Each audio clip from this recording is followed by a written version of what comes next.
1938 in Ankara, where we have been discussing Syria through the perspective of Turkey. And here, in just a few days, a referendum could usher in the most sweeping political changes in decades, dramatically overhauling the parliamentary system to consolidate power in the hands of President Recep Tayyip Erdogan. Voters will go to the polls Sunday after months of demonstrations and campaigning on both sides of the debate. Now, critics fear the referendum would erode any democracy in Turkey, but Mr. Erdogan's supporters say changes are needed to make the government more efficient. Well, that's what his supporters certainly say. We are joined again by Şaban Kardaş, who is president of the Center for Middle Eastern Strategic Studies. And just, if you will, set what is this important poll, historic poll on Sunday here in context for you. Why and why now? Well, in the history of the modern Turkish Republic, if the changes go through, it will mean a complete rehaul of the administrative and government structure that is coming from the civilian initiative. In the past, we have seen major changes. We had a bicameral system, we had a unicameral system, different forms of governance. But all the changes to the constitution were introduced by military coups, aftermath of the coups. So this will be a complete redesign of the political government system, based on a popular initiative. Well, while this reflects the operation of democracy, many argue that this is run in the hands of President Erdogan. Let me just step back for a moment, if you will, and just have a look at what is in this reform package, reminding our viewers that if Turkish voters approve the bill, the governing structure in Turkey will change from a parliamentary, as you rightly pointed out, system to a presidential one. Now, the president will hold executive power and can be a member of a political party. 5 out of the 13 Supreme Court members would be appointed by the president, and the president will have the authority to publish decrees. Let's discuss the following. Critics say the bill amounts to a power grab by President Erdogan. Is it?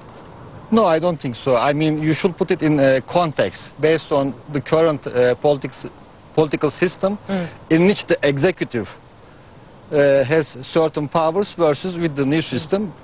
And another comparison needs to be made, for instance, between the Turkish proposed presidential system versus the American system. But if that is the case, and I understand where you're going with this, you're making some perfectly sensible analogies and you're drawing some perfectly sensible comparisons. But if that is the case, why is it that he is so widely criticised by his opponents for what they say is a power grab? It will give him authority should he win this until, I think I'm right in saying, 2029. That would be something like 27 years in frontline politics in Turkey. Is that a good thing? Well, there is no guarantee that he will be elected, first of all. Secondly, we don't know he will run in all the elections. So to some extent here we see the critics personalize the issue rather than looking at the structural changes and what it means for the governance and political system in Turkey. The very fact that the critics just focus on how many years he served and how many years he may potentially serve also reflects to some extent the personalization of the debate. So instead, I think we should look at what it introduced, but also the powers of the parliament in the new system. And personally, I should add that this package of changes is a transitional phase. Probably some criticisms that are directed against the current changes may eventually be readjusted. Eventually, in Turkey, we have been always having a discussion about rehauling the entire constitution, rewriting the entire constitution. It may come to the agenda in the second phase. You've rightly pointed out that he may not win this. I am loath to even quote polls here particularly, but around the world, as we saw in the American election, polls not doing us any favours oft-times when it comes to reporting on these events. But what we do know is that emotions have been running high over this referendum for months. The tensions spilling over in Parliament, you'll remember, back in January. These scenes as lawmakers brawled during a debate over the constitutional amendments that would reduce their own powers. of course, fists flying after one opposition lawmaker told the ruling party, quote, "You are trying to destroy yourselves when the TV is off and nobody sees. We won't let it happen." And quite frankly, it isn't a slam dunk yet, is it?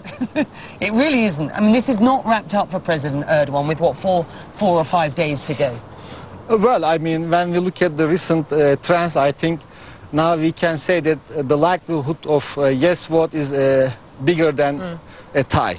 Before, until last week or so, 50-50 was more likely than a clear yes. But right now, when we look at major polls, also the trends, the polling, not only polling, but also the people on the rallies. So the emotions are high, but the mobilization is also high. Especially in the last 2 weeks, the president himself has been running many of the rallies, meetings, campaigns. So he has this power to mobilize people. We have seen it reflected on the, in terms of the audience attending big rallies in Diyarbakır, predominantly a Kurdish city, in Izmir, which is a major secular-oriented city, in Istanbul, in Ankara, and today he's speaking in other cities. So I think in the last turn toward the final vote, we have seen a big mobilization, which indicates that the yes vote is more likely at this stage. That's fascinating. That's fascinating. We have also been onto the streets of Ankara today, and we have seen those singing and chanting for both yes and no on the streets of Ankara today. So the people are out there, and they are demonstrating their support on both sides. Thank you, sir. Thanks a lot. Pleasure having you on. Thank you.